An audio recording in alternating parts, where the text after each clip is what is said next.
and, and decided to reach and scratch. So what's y'all?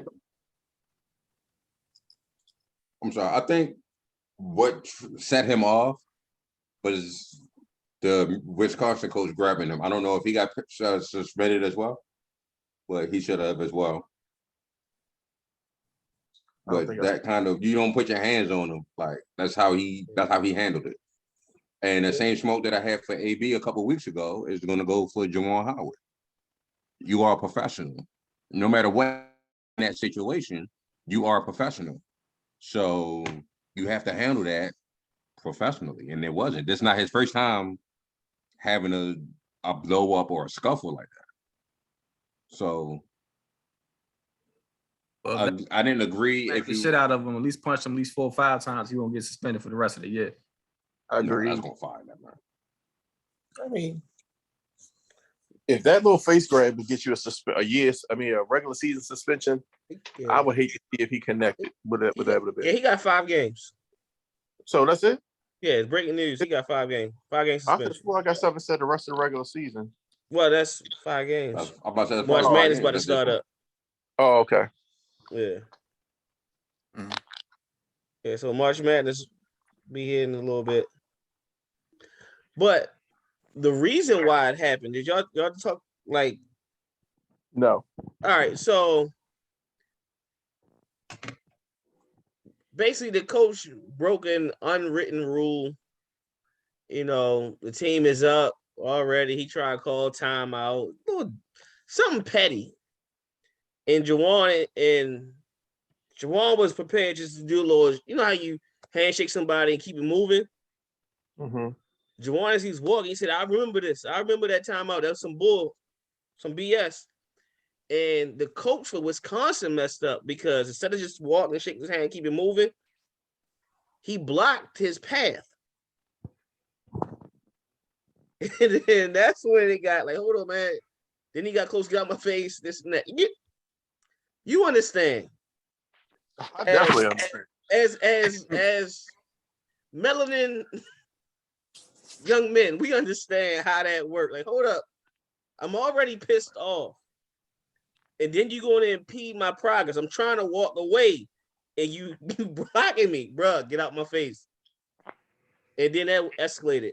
I want to know what the Wisconsin coach that grabbed the player. It was a bald head dude. Watch it again. He grabbed one of the players up. Like once Juwan, like 5 fingers to the face, the assistant coach, one of his like trainers, whatever, grabbed one of the Michigan players. And you see Juwan swinging at him too. So I wonder what he's going to get. Nothing. I think that's probably accurate. He's black, John. He's black. He's black? Yeah. How black? 2 games. Fair skin black or? Like Al Black. Oh, Al Black? Yeah. Get a nigga about 2.5. Not a half. He come back at the halftime after the second one. Yeah. All right, hey John, if he my black, what do you get to be my black? Oh, he's suspended to next year. He not no NCAA, no 20, no what's that? What's the other tournament that? NIT. Sorry, yeah, NIT. Nah, not none of that shit. You can't even be in the preseason, like play Michigan State. None of them. Nah, your ass is gone until next season. That's like 4 games after that. That's funny. Nah. See, it's the end of February, so they going right back kind of to March. Right. Y'all motherfuckers is getting too happy, so we gotta put you in a place. Y'all know that now. It's a President's Day, not motherfucking Martin Luther King Day. All right. Right. Donovan said the other coach shouldn't have touched him. I agree. I agree too. Yeah, Jose said I think he may be fired. Nah, he's a great coach. They give him 5 games. He did reach over a bunch of folks, but the assistant coach deserves as much blame because he has to de-escalate the situation.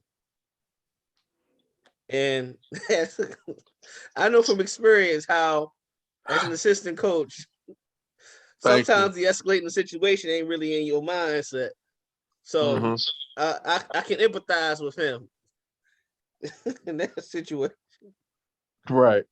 But it was just all bad, man. Terrible situation. I say to Al's response, he compared it to AB's situation about being professional. Al, you're 100% correct. But at the same time, you also have to remember who people are and where people grow up at and things of that nature. And Juwan did not escalate the situation. So in my opinion, he should not be the only person suspended here. He should be suspended, no doubt. But the Wisconsin coach should also be suspended. Not as many games, but all this started because not the timeout, but because like you said, he impeded the path and grabbed Juwan Howard. We don't do that. I'm a grown man, sir. Yeah. So at that point, that's when everything escalated. We're like, bro, relax. You out of pocket. Yeah, I agree with all of that. Like I said, I think he should have been suspended as well for 5 games. Like you initiated what started the scuffle.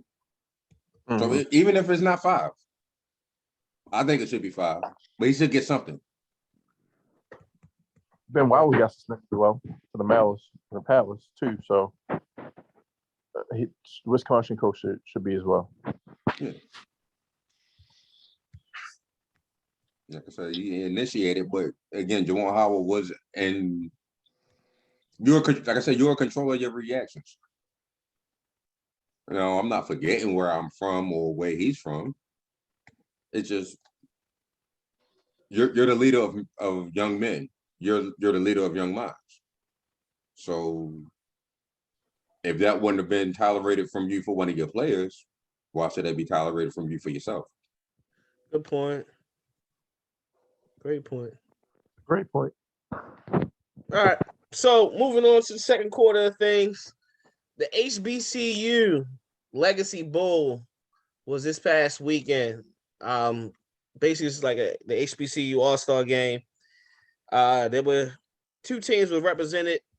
Team Gaither belonged to in respect to the great Florida A&M coach Alonzo Smith Gaither, who's one of I think 90 coaches with 200 wins on the resume. It was Team Gaither versus Team Robinson. So, and Eddie Robinson, we all know, is one of the greatest Grambling coach. Definitely one of the greatest coaches ever. Both of them, 2 of the greatest coaches ever. So those were the teams. And Team Gaither won 22-6. With that, there were a few guys who stood out within the game. Jeremy, Jesus, I'm about to mess your name up. Well, let's start with Southern wide receiver Marquise McLean. Big receiver, 6'2", 215. He had a solid game. No, he didn't play. Yeah. He had a solid game. 7 catches, 84 yards. Big receiver. Going across the middle, going deep. He was just looked like he belonged. It was a safety. Antoine Collier played well. He was a transfer. He plays at Florida A&M. He was a transfer from UCF. And he was just flying around the field, hitting anything that was moving. Talented players. There's a lot of talented players in the HBCU. But my question is, I appreciate the HBCU All-Star game. I appreciate the HBCU Combine. However, I also appreciate what Deion Sanders is doing in Jackson State, with Hugh Jackson now is at Grambling. But with all the success and the talent in the HBCU, why there isn't any players invited to the NFL Scouting Combine? The HBCU players. Any HBCU player. So I believe for so long we have heard the narrative from media, from executives around the NFL that HBCU players are playing less talent and playing at a lower level than NCAA players. We've heard that narrative. Can you guys agree that you've heard that narrative before? Yes. Okay, so with that narrative, if you invite these guys to come play alongside the other NCAA players, and their measurables and their testing equates to NCAA players, then you can no longer use that narrative and no longer hold guys down based on that narrative, because they'll either be testing better or testing on par with some of the NCAA athletes, which we know will happen once we see it, like once those guys come in. So I believe that's the reason why you don't see an invite. I mean, they have to be able to keep some type of narrative in place to hold back HBCU players.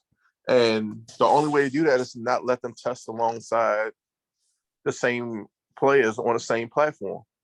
And I believe if you did that, you'll start to see more HBCU players going drafted in certain areas, and then NCAA will lose money because more players will still go to HBCUs instead of just NCAA teams.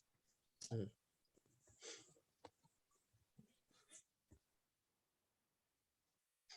mean, they've already proven that by how many HBCU athletes are in the Pro Football Hall of Fame, that their lesser players is a lot. But go ahead. Oh no, I was just gonna say, and even through the combine testing, I could be wrong, but I don't think Jerry Rice, quote unquote, would test top. But he's still a top player in the league history. Like, he has records that'll probably never be broken. Yeah, I heard on a podcast he did not test well, Jerry Rice, but he's still obviously Jerry Rice. I believe Strahan, if not Strahan, Shannon Sharp, I believe, or maybe both of them were HBCU. We know Shannon Sharp wasn't going to pass no test. I mean, we should. Oh, the double. Nigga, come on now. We know he wasn't passing no test. So even like like I said, there's been great players that just didn't test well or not test well, but there came from HBCUs that made it to the Football Hall of Fame. So I mean, you can continue to keep using that as a narrative and lie, but we already know that it's just a scapegoat. Right. It's good. I think it's personally bullshit, truthfully, because if that was the case that HBCUs play against lower talent, then what's the difference between the 1AAs or the Division IIs? And I mean, what was your point of view of inviting Carson Wentz or Joe Flacco? Like, hey, what the fucking competition are they playing? It's at least 3 Northern Iowa players in the combine every year. Exactly. And the Senior Bowl. Exactly. It's a bullshit argument that they trying to hold against HBCUs, just like go to Tay's argument, so they won't lose as much other Black athletes to the HBCUs. That's all it is. Because I'm looking at some of these players that perform well, when you watch the game, like I said, it's an all-star game, but just like any Division I football game, you can tell not everybody belongs on the next level. Mm-hmm. So there are guys who stand out, and you look some of these names up. You got what's the kid? D. Anderson, who's at a wide receiver for Alabama A&M. He started his career at LSU behind DJ Chark and Chase and Jefferson. So I mean, it's a log jam there. And then he tried, to go to Oklahoma State. He tried on that roster, and it was him and Tylen Wallace. So he's trying just to get some type of exposure, get some more reps. Everybody has a different story. I mentioned Antoine Collier, who was at UCF. And he's at Florida A&M. It's a lot of guys with with different ways of getting to the HBCUs who was at big time programs and for whatever reason couldn't see the field. I just feel like a change we all understand change need to happen. Definitely. And it's crazy, man.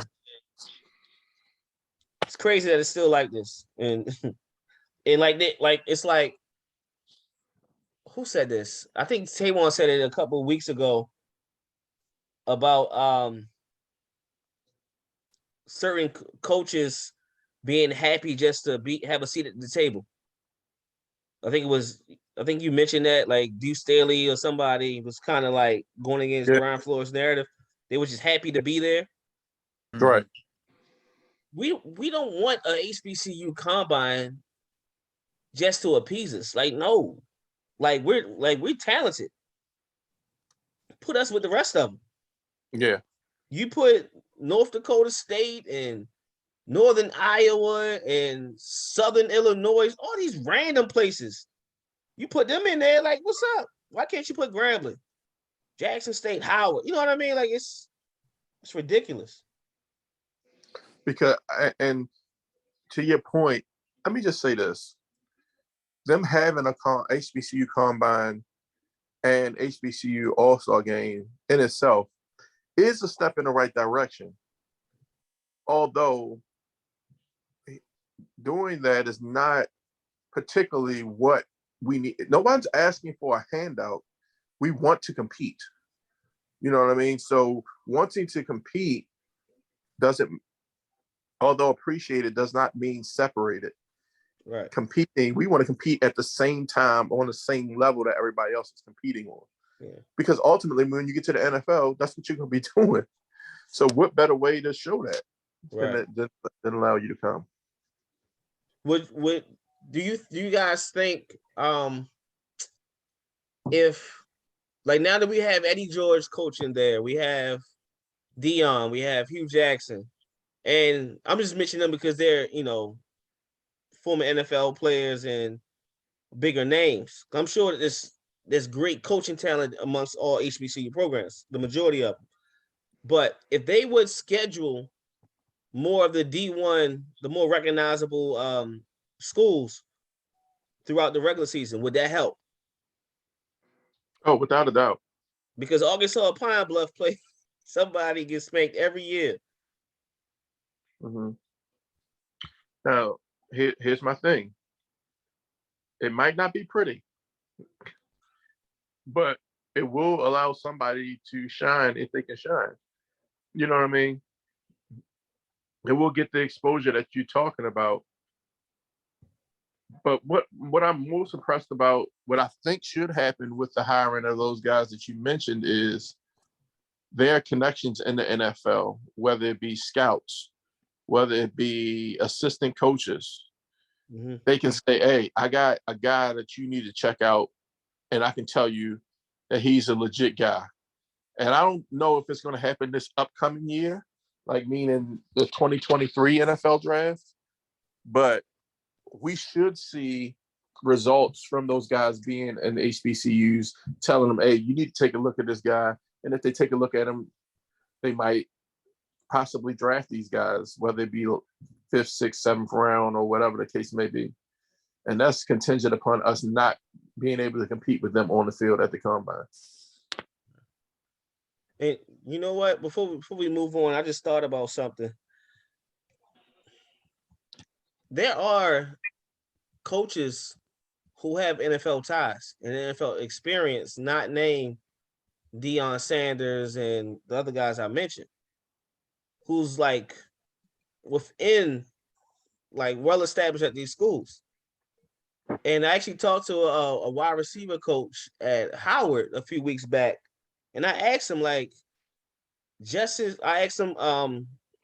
like, do you have to go just as hard promoting your guys to the NFL level as you do recruiting high school players to come to Howard? He was saying, yeah, like, even though they have ties, like, the head coach at Howard now, Coach Larry Scott. He was an NFL coach. They, like, if you look at Howard's roster, there's a bunch of NFL coaches within that roster. I mean, within that staff, and they still have to pull all kinds of strings and like, bro, check this out, this and that. It's ridiculous. Rowing against the current, like we talked about. Yeah. It's insane. But last week, I think we asked the question: will Brian Flores ever get a job in the NFL again? Did we ask that? We did. We discussed it. Yep. We discussed like he may have, committed career suicide as a head coach. Brian Flores got a job in the NFL. He's not a head coach, but he's a senior consultant for the Pittsburgh Steelers, as well as I think he's like the senior. I think his focus is like the linebacker room, as well as the defense. How happy are y'all that the Rooneys? Well, I didn't say the Rooneys. That Mike Tomlin made this move. Thank you. First of all, let me just say I'm glad you switched that up because I was not going to let the Rooneys get credit. No. It's too important for Mike to do it. Right. If you watch the Hugh Jackson part on was it Pivot? It was Pivot. He was on Pivot, and he said, I hate to call Mike Tomlin out, but it's going to take a Mike Tomlin to do something like this, to not necessarily Flores, but just like to bring in black coaches and stuff like that. And I don't know if Mike Tomlin heard him or not, but what I do know is Mike Tomlin stepped up, and what he did was he just recognized what everybody else should recognize, that Flores is a great coach. That's just what he is. He's a great coach. He brings something to the table. If you watch Flores on the I Am Athlete podcast, you heard him talk about his, I forgot what he called it, but he called it zero something. The coverage they was discussing. He just brings different things to the table. So to have him have a job now is, in my opinion, it's a great thing for Flores. And it's his job to lose, I guess.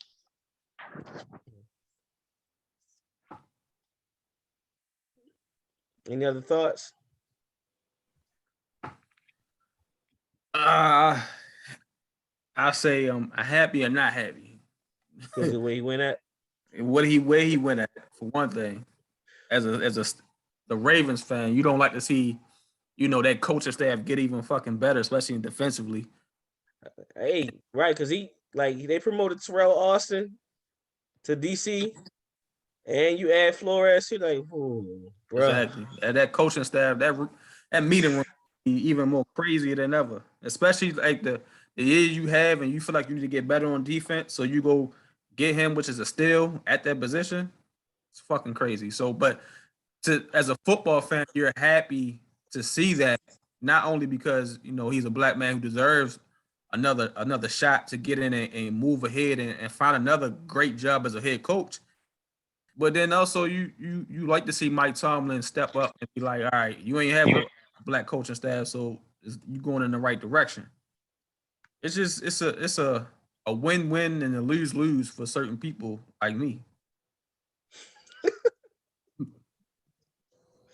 I'm gonna piggyback off of what John just said. I mean, it definitely is a win-win or a win-lose.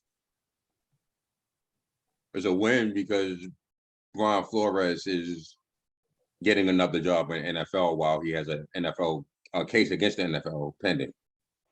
It's a lose because he's lost. Not a Pittsburgh. The loss. Can't have y'all here looking crazy, bro. It is a loss. You're right. It's a loss because going to Pittsburgh. And I think it was someone when they were mentioning the lack of black coaches, Tomlin was on the hot seat for not hiring enough. Black head coaches. Well, yeah, black head coaches, but they were saying Tomlin didn't do enough to make more black coaches. Being that but that's dumb though. What you mean? I don't agree with that. I never agree with. No, because if you look at his staff, he has a ton of black people on the staff. They were talking about coordinators. Yeah. Right. So yeah, they were saying that Tomlin didn't have, do enough to help with creating black coaches. I didn't say that was true, but again, that was something that I heard. And you look at what Bruce Arians has done, having 3 black coordinators. They were kind of comparing that to the lack of diversity even on Tomlin's staff as a coordinator. That don't really make sense. I didn't That's not say fair. it, so you got to argue with the people who said it didn't make sense. Yeah. I'm not arguing with you. I'm saying that's not fair because one, when he took over for the Steelers, Dick LeBeau was like 75 years old and still one of the best defensive coordinators. And when he finally retired, I mean, that's when he could have stepped in and promoted a black coach who was deserving of the role. He chose to go with Keith, whatever his name is. That didn't work out. And now he put Terrell Austin. On the offensive side, what was it? Arians was first, right? Wasn't Arians first? Yeah. Mm-hmm. And I think, what's the name, was the quarterback coach while Arians was there. Was that Todd Haley? Right. So was Haley the coordinator and Bruce was the QB? Either way, that's how it was. So when you think of continuity and as far as like changes in the offseason, you don't want too many changes to mess up to mess up a critical part of your offense. You know what I'm saying? Like come on, that's a tough spot to say because it's not like he went to the Lions where there's like a revolving door. He went to an established and arguably the greatest organization who had one of the greatest defensive coaches and a system that was working. That's what I'm saying. Like that's fair to say he ain't do enough to make black coordinators. Well, I agree with it.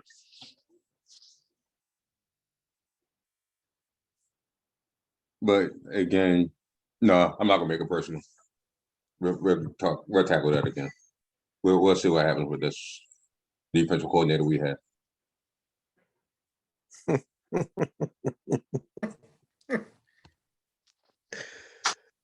Oh, that's funny. All right, what you guys expect for the second half of the NBA season, or some would call the beginning of the NBA season? Now that football season is over.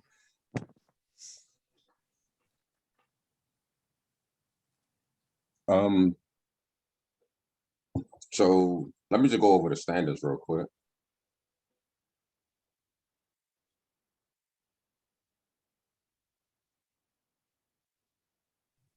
So in the Eastern Conference, you got the Heat, then the Bulls, then the 76ers, then the Cavs at 4. The Milwaukee Bucks is 5th, Boston 6th, Raptors 7, Nets is 8. Hornets and the Hawks right now are in a the play-in tournament. If the season were to end today. I see the 76ers possibly getting the number 1 seed. They're only 3 games out, or 2.5 games behind that, and they're getting James Harden. I can see them pulling off the 1 seed. The Nets, I think they won't be in a play-in tournament. I think they'll get up to about 5. I'm going to see the Raptors fall out of it. I think the Raptors that's currently in the position, they'll fall.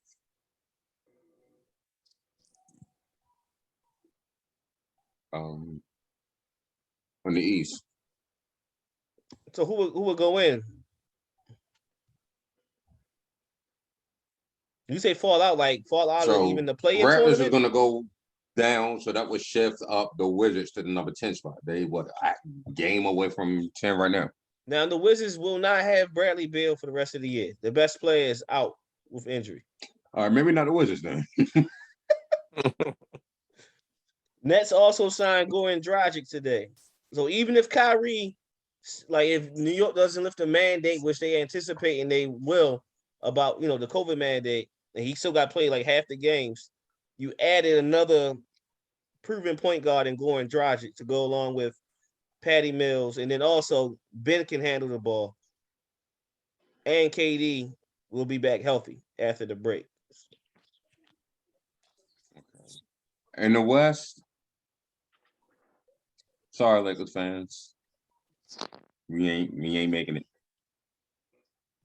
Yes. We 9 right now, with a game and a half over the Trailblazers, and I think they about to get Lillard back. I think Excellent. so. You ain't gonna make it. You know it's bad in Lakeland anytime LeBron trying to set up his exit. That's all I'm gonna say.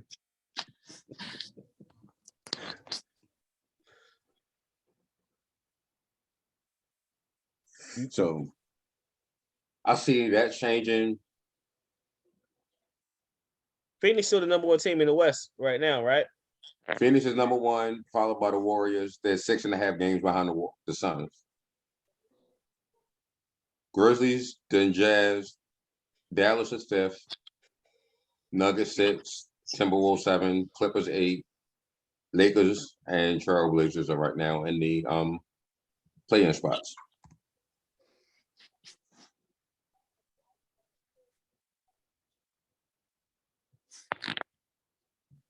Okay. Here's what I expect to see from the second half of the season. I expect to see teams that can afford to let their stars get rest. They'll get rest. I remember seeing something about Chris Paul being out 6 to 8 weeks with a thumb injury. Mm-hmm. But they got I forgot the other kid's name that can come in and help make plays for them. So they should be fine. They still got a 6-game lead. For Peyton, right. I think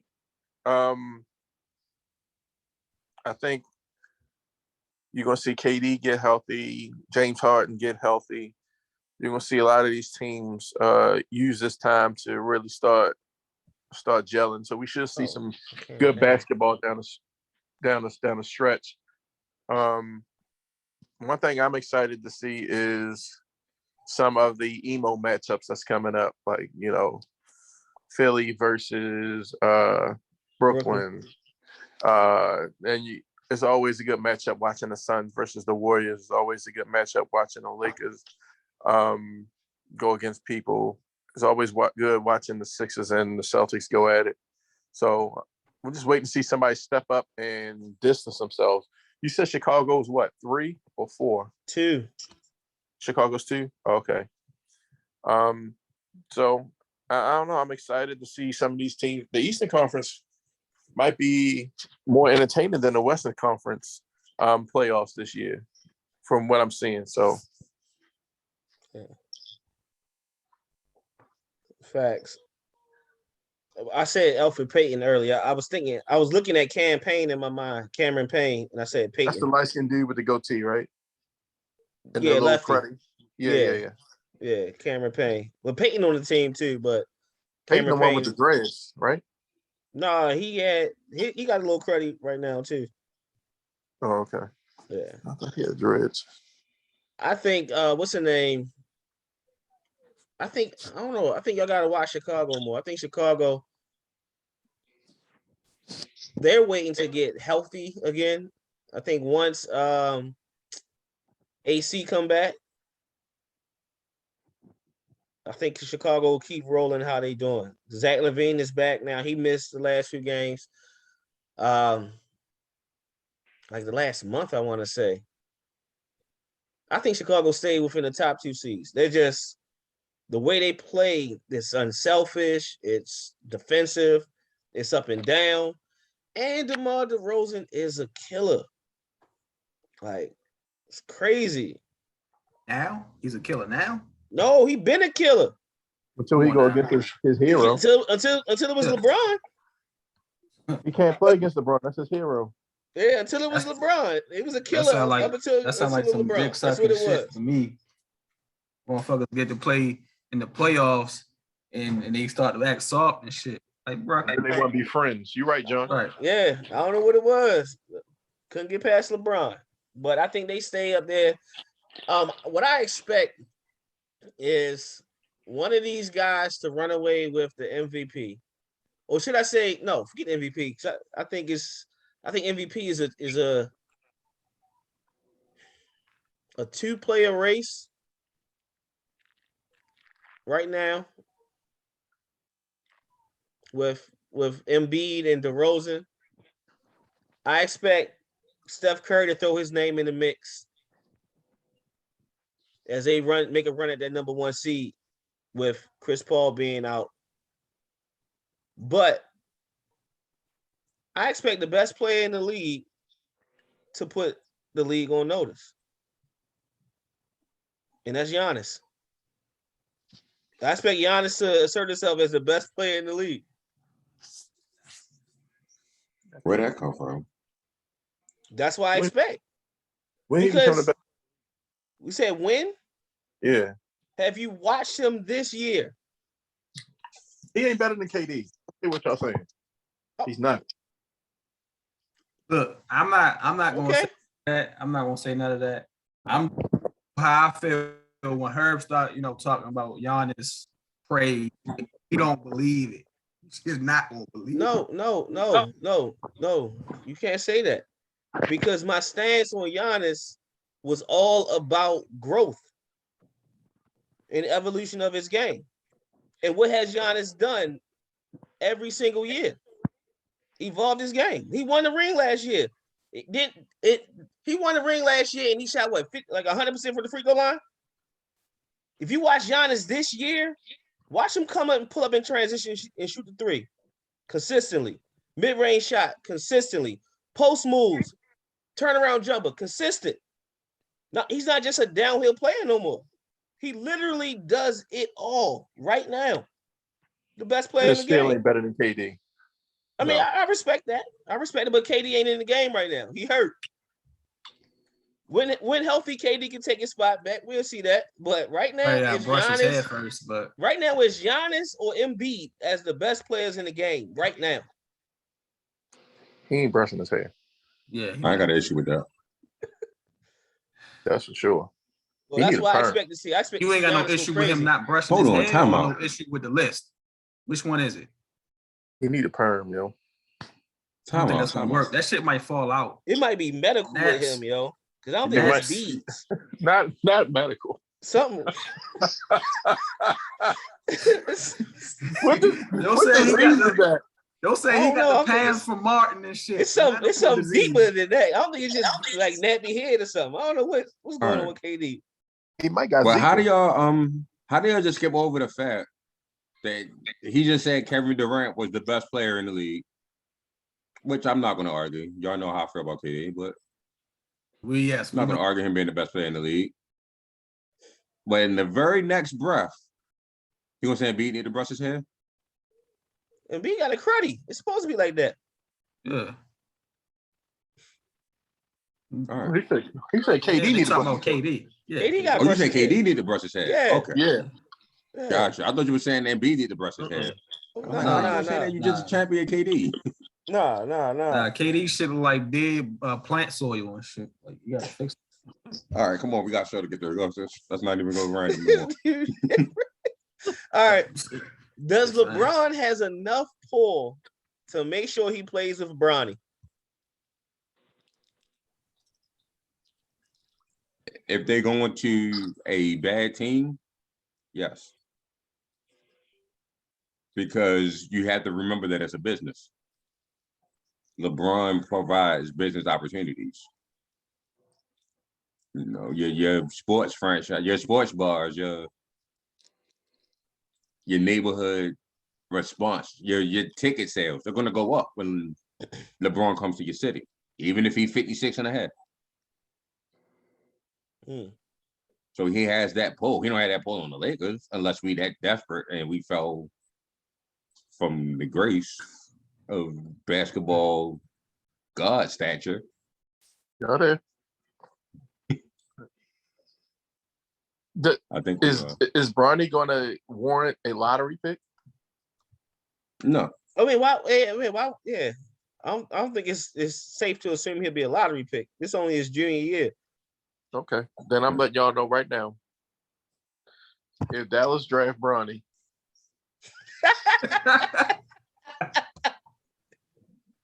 I'm literally going to message LeBron at least 15 times to tell him to go to Dallas myself. And then I'm gonna judge everybody on the sideline talk about LeBron like y'all did. That's if he go to Dallas. If he go any other place, I'm gonna talk about him regularly like I normally do. So that's what I do. I'm following LeBron to Dallas if he go. Oh man, that's funny. I ain't got no side to that because I ain't got no basketball saying. So I'm gonna fuck where he go. He go to G League with his son and for all that shit. Yeah, but like we're focusing on the flex that LeBron said about, I'll play my last year with Bronny. We ain't focused on the fact he said his last year. Mm-hmm. Like that's what potentially 2 years away, because he graduated next year in 23, and he could decide to go the G League route, like have somebody or no, what's how the whole rights thing, the NIL thing. I think he might be able to go straight pro. I think they was trying to make that a thing by 24 where they can go pro out of high school.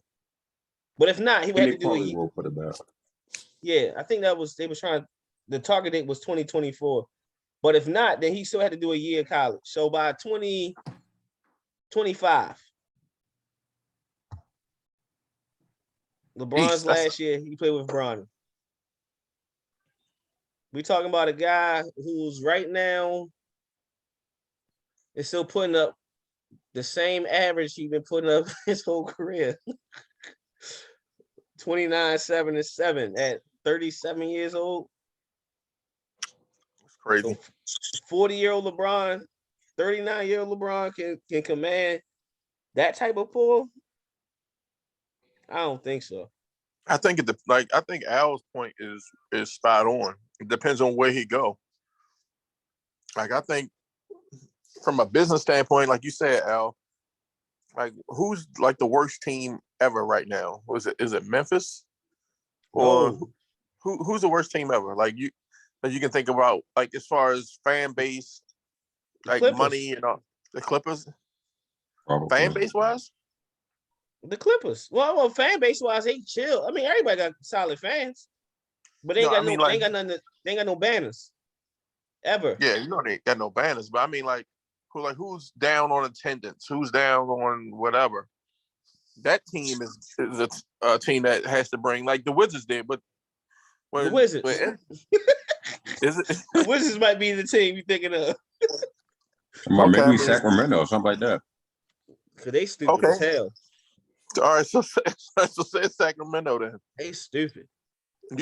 Why wouldn't you do it if you Sacramento to get butts in the seats? You know what I mean? That's an instant draw.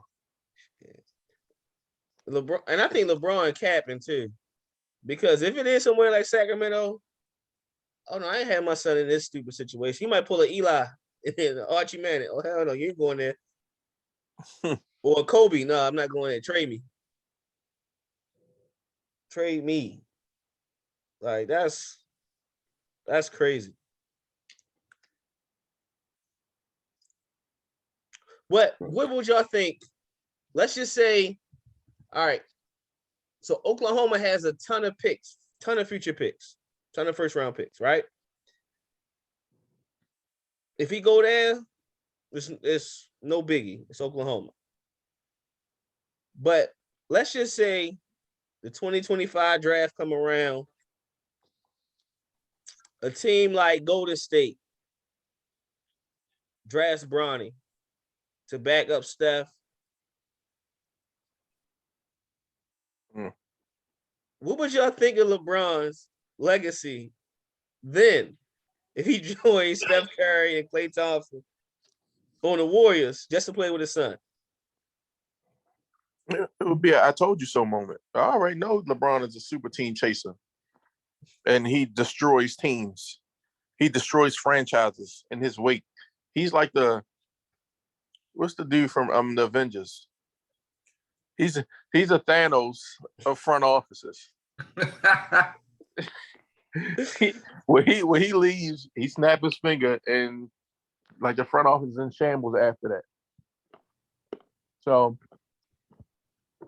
it wouldn't shock me at all if he decided to join the Warriors. I'd be curious to know what his former teammates think about that, though. Right. Al, as a Laker fan on here, how you feel about the rumor that Clutch Sports is upset with Rob Pelinka because he didn't pull the trigger on trading John Wall, who's represented by Clutch, for Russell Westbrook?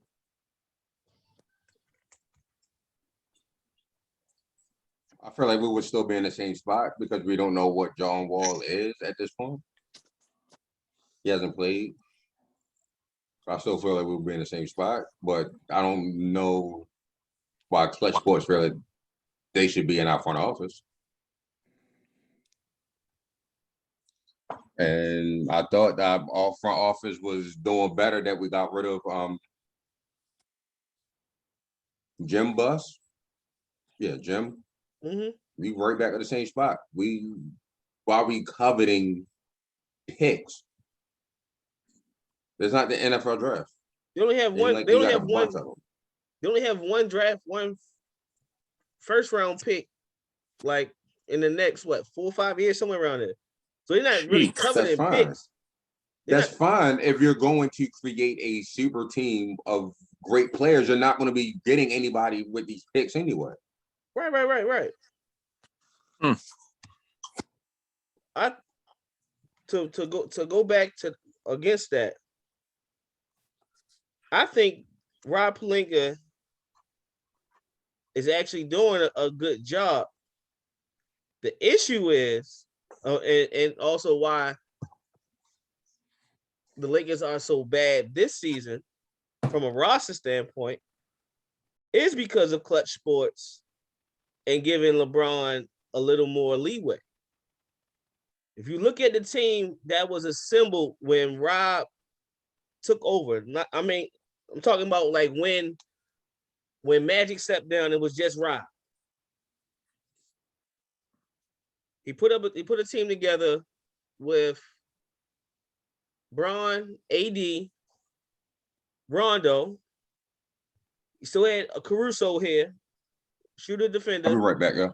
You had Kuzma. You had a nice mix of vets and young players, and they wound up winning the title, right? Mm-hmm. Last season, they get rid of they get a little older. They get rid of what was it? They got rid of Dwight. Like the Rob built a team where they played to the strengths. They were big, they were versatile across the board. They could defend all 5 positions. They get out and run. Last year they switched it up, got rid of the big men. AD had to go back to playing the 5. LeBron had to do, try to do more. They wound up getting spanked by Phoenix, right? Mm-hmm. This season, instead of going back to and let Rob do what he do, you bring in Melo, old man, Westbrook, who's ball dominant, with a guy who's not and to team up for LeBron, a player who's not gonna get rid of the ball because everybody believes that he's the best with the ball in his hand. Who else? AD, you keep him around. That's your big, but he has an injury issue. You sign Rondo on top of that. Then you wind up trading Rondo. You wind up getting rid of Rondo and didn't replace him with another player of his caliber. You signed Kendrick Nunn, who still hasn't played. For some reason, he hurt the whole year. Like whatever, and all of these guys I'm talking about, the majority of these guys you look at their roster, represented by Clutch Sports. It's a bunch of them. So like why you give LeBron and them so much leeway? It seemed like it's trending to the point of Thanos, as you called it, Taywan, of team destruction. Like come on. Right, but why would, like I said, why front Clutch Sports in our front office like this right now? Right, anyway? that's why I say that. To me, that was the era. That's the era. Like, come on, yo, come on. I mean, Guys, I get the AD, I get the LeBron. At that point in time, we had a bunch of size, but no main dish. Y'all So when we falling went into and the got them- sideline talk, people way of thinking. You got it wrong. These are all moves that LeBron okayed or No, that's advocated for. Right, that's what That's we're what saying. I'm saying. And Right. that's stupid. But it's Like Like I been said, that the way. AD and LeBron, I had no issue with. Getting AD and getting LeBron, we needed that at that time. Post Kobe, we had a bunch of size and no main star. So yes, go ahead and get that. But if You that's the didn't route need that it. you're No. going, continue to build with those two players. Westbrook don't fit that mold. You need a shooter. You seen that when you went to the bubble. We lucked up and won that championship without a shooter. No. You Minus ain't luck Danny up. Green. Whoa. You ain't luck up. You had shooters within that roster. One shooter in particular was cold as a whore, the whole bubble, and that was Danny Green. But within that bubble, Kuzma was hitting shots. Caruso was hitting shots. Rondo was hitting threes. You get what I'm saying? Like the whole system was balanced. Now it's like, bro, you got a whole bunch of one-on-one players, a whole bunch of scorers with the ball, but LeBron is dominating the ball.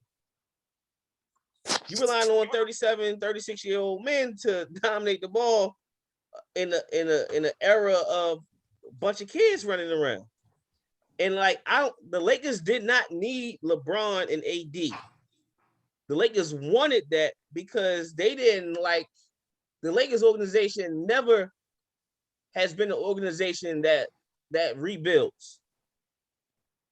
For the past 30 plus years, they always had a star and build around a star. Magic, number one pick. Before Magic, they traded for Kareem.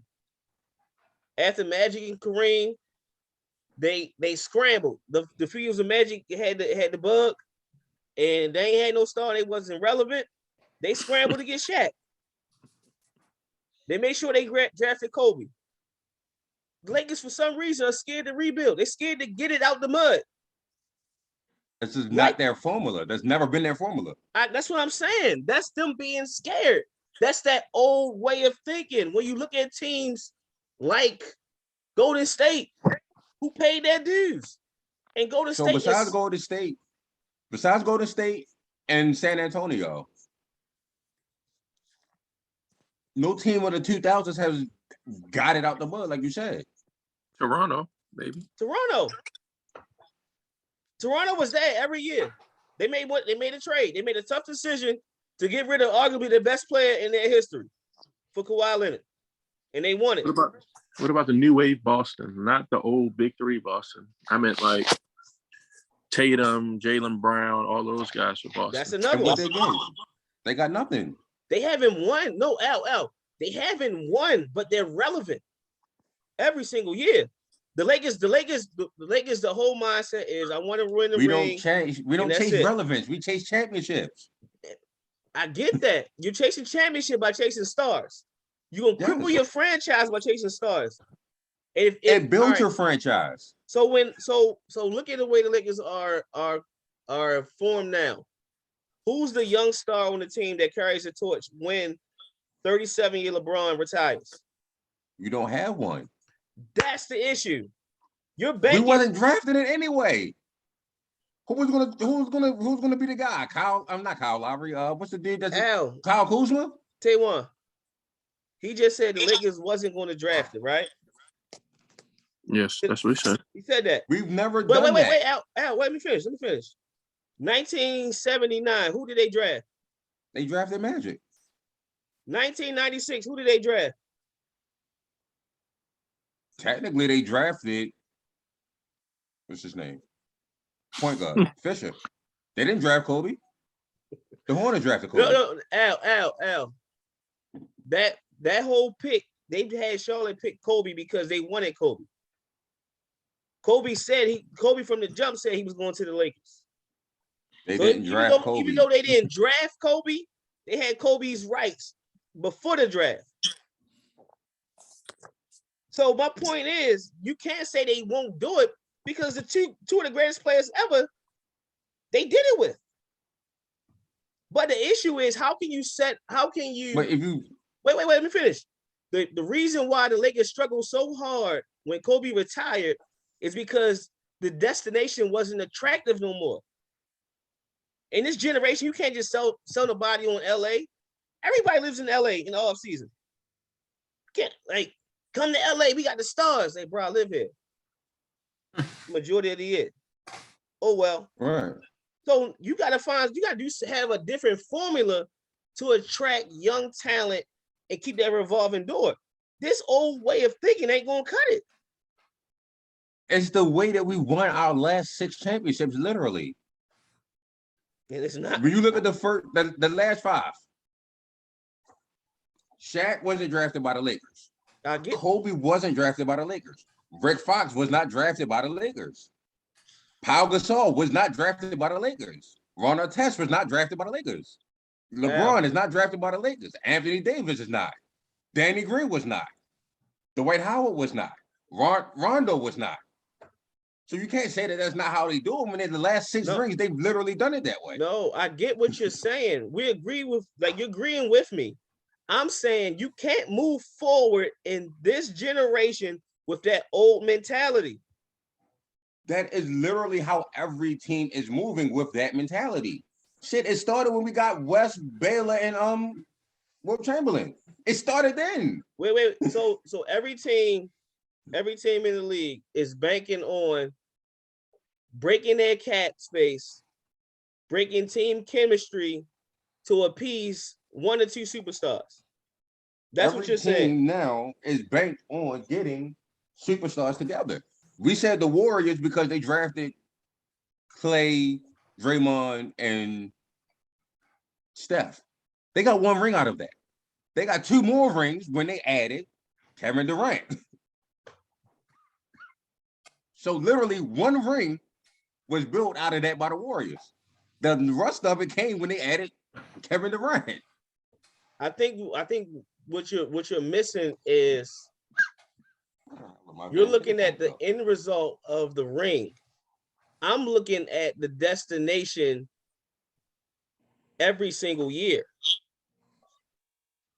Building your team, building the Lakers, championship or bust, and whatever they have going on off the court, that's not a sexy destination for free agents. They got to fix it. People want to go to Golden State because of the culture that they're building. They're not in cap hell. The Lakers will be in cap hell every single year with this mentality. How is it possible the Warriors have all their draft picks, have cap space to keep things flowing? They do business the right way. It's more than one way to achieve your goal. That's all I'm saying. Okay.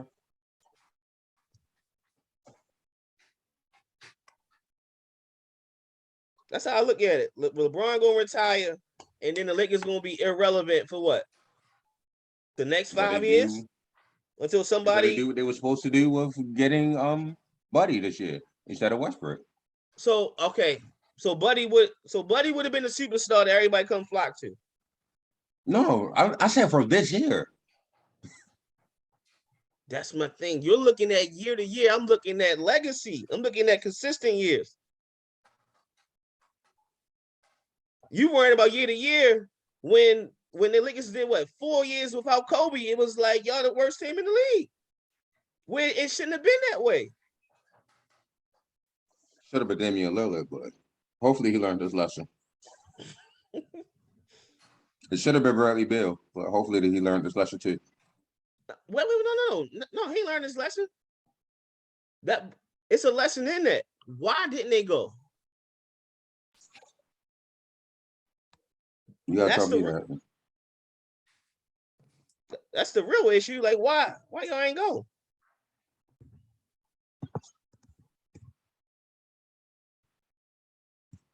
So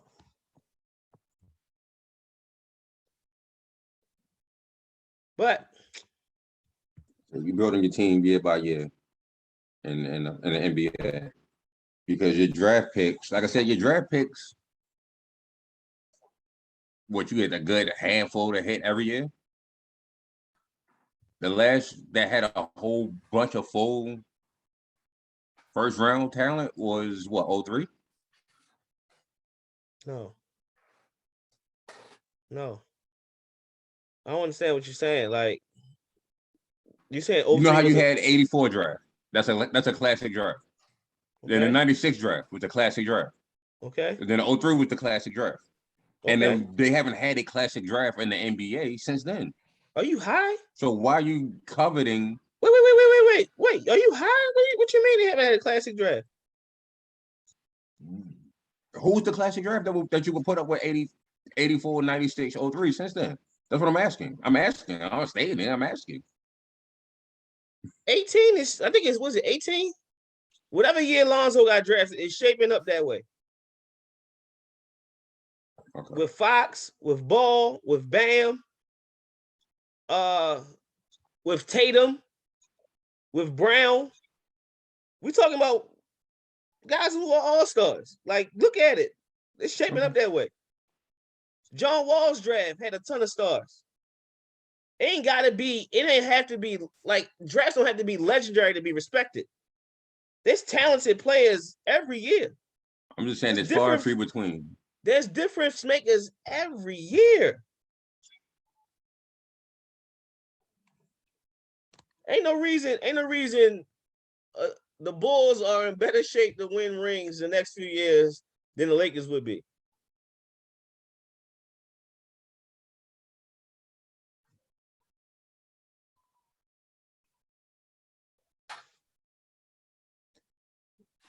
John, what's your thoughts? You got any thoughts on it? Not on basketball. Hell no. Come on, man. Nah. I'm too far behind in basketball nowadays. But not even just from a business standpoint. All right, business standpoint. What question do you have to ask? Other than If you're looking at the way the history of the Lakers, they get the big name free agents, and let's say the last 30 years, 30 plus years, for almost 40 years. Either they got the big name free agents, i.e. Kareem, Shaq, LeBron, or had the big name trades with AD, Pau Gasol.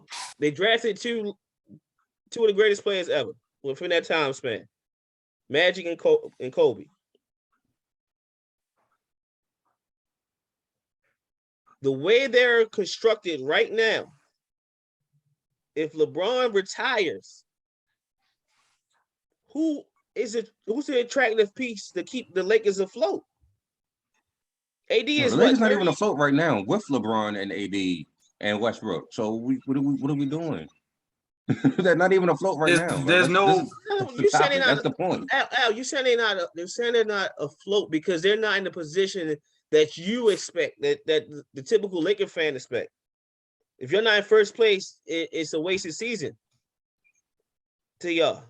You don't gotta be first seed just as long as you get the ring. I don't care. You can get the ring from the 8th seed. For all I give a good goddamn. Just get the ring. So they're in the 8th seed right now.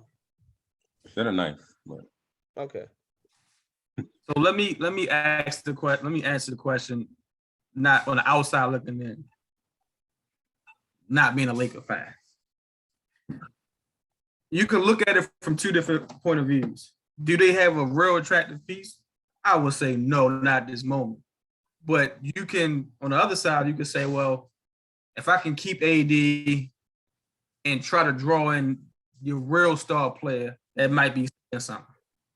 Lakers has always been known for, drafting, but also not afraid, especially these past 10, 15 years, of going to getting that final piece that they need to elevate their team to a championship level. So, like you said, yes, you need draft capital to find that star and build within, but also Lakers have always been known to, as for the whole city, the Dodgers, as we seen with the Rams and LA with the Lakers. Like, they're gonna always shoot their shot for big star names. I mean, it's a gift and a curse, and right now they're feeling a lot of that curse right now. So I just think it's part of their DNA that they're gonna either suffer or rise to the occasion. Yeah, I think it's just with this front office and the way that the team is going to be built, it's either feast or famine, really. It's just, like I said, we had the famine years with when Kobe tore his Achilles, but we tried that with bringing in Nash and Howard the first time. It's feast or famine. That's just how the Lakers have always tried to build. Which I think is stupid. I mean, he got the most Well, rings I'm gonna say it's in NBA history, so it can't be that stupid. I say it's stupid. Well, I don't say stupid, but they had an opportunity. I don't know. Let's let it play out. Because when you look at the years after Kobe, D'Angelo Russell was an all-star in 2019. Jordan Clarkson won Sixth Man of the Year. Julius Randle was an all-star. Right? Kyle Kuzma is looking like he might get Sixth Man of most. I think he was like Sixth Man of the Year, a candidate at one point. He looked like the best player on the Wizards right now. They can draft talent. Worst team in the league has a #1 scorer, so that's not saying much. Yeah, it does say as much. It says a lot. Not. It doesn't. Every team in the league has a top scorer. Like, every team in the league has somebody that's going to lead that team in points. So saying you're the best person on the Wizards is like saying you're the prettiest girl in the ugly girl contest. Like, you're not saying much. No, what I'm saying is he has talent. They want a ring with him. He's a talented player. Yes. Brandon Ingram was a talented player, a damn great player. He's a piece, though. Huh? He's a piece. He's a piece. I just named 5 players that they drafted, all them pieces. Right. Was on one team that they could, if they took the time to build it, it could be more. But because it's feast or famine, you crippled yourself.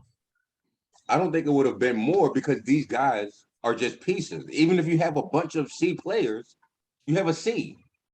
No. You need a couple of A guys to bring that up. So to get those A guys, if we got to rest a couple of C's, all right, cool, I'm with it. Yeah. I was gonna say it one way. That's his champion. Yeah, how he feel. Yeah, I get it because same could have been said for Golden State when they drafted Steph Curry, who was a super undersized player. He was the 4th point guard taken. Mm-hmm. Klay Thompson was drafted and he was a nobody. He could have just been a C player. Draymond was trash.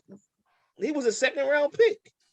He was nothing but an undersized glue guy at Michigan State, or undersized power forward, who was going to be nothing more than the glue guy in Golden State, right? But on paper, these are some C players, maybe a potential B here or there, but they put the work in, allowed them to develop, had leaders in place to teach them the game, and you see what happens. That's all I'm saying. You can't say somebody's a C player and you're not developing them. You put players in players with talent, the best chance to grow. Look where they at. Where's Minnesota ranked right now? What's their standings? I don't have it up. Minnesota is. I'm just curious. 7. So Minnesota with D'Angelo Russell is ranked higher than the Lakers. Okay. Okay. All right. You forget they got Cat? Who's young? Who's young? Right. Wait. Who's young? And they allowed him to grow. They taught him the game. They brought in the KG who was 75 years old to help teach the game. Young Anthony Edwards, young, super young player, teaching him the game. That's all my point is. I get it.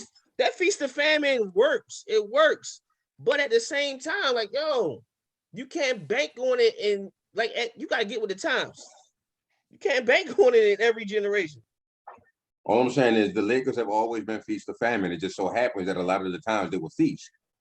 If it takes a couple famine years, all right, cool. You gotta live with that as well. Hey, I'm gonna live with some of the famine years to get the feast, but I'm not just gonna be satisfied with we made it to the playoffs. The Lakers feasted with loaded teams. The Lakers had the super. Yeah, the super team was super teams always. The Lakers cheated like the last 40 years. 60 years they've been cheating with super teams. Right. That's how we gonna do it. We gonna buy our way. We ain't gonna work for it. That's funny. Like I said, it was successful. Got the most rings in NBA history. So.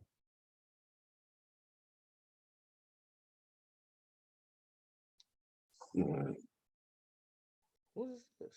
We can go ahead and end that there. We 2 minutes out. All right, man. Definitely appreciate the conversations. We be back at it next week. Next week we got the draft combine. NFL draft. Draft combine is next week. So we'll be having our we'll preview that next week, and then whatever else the week of sports bring. Appreciate y'all rocking with us on Clubhouse. In the Facebook group, #Sideline Talk, Instagram at the Sideline Talk. I'll take us out.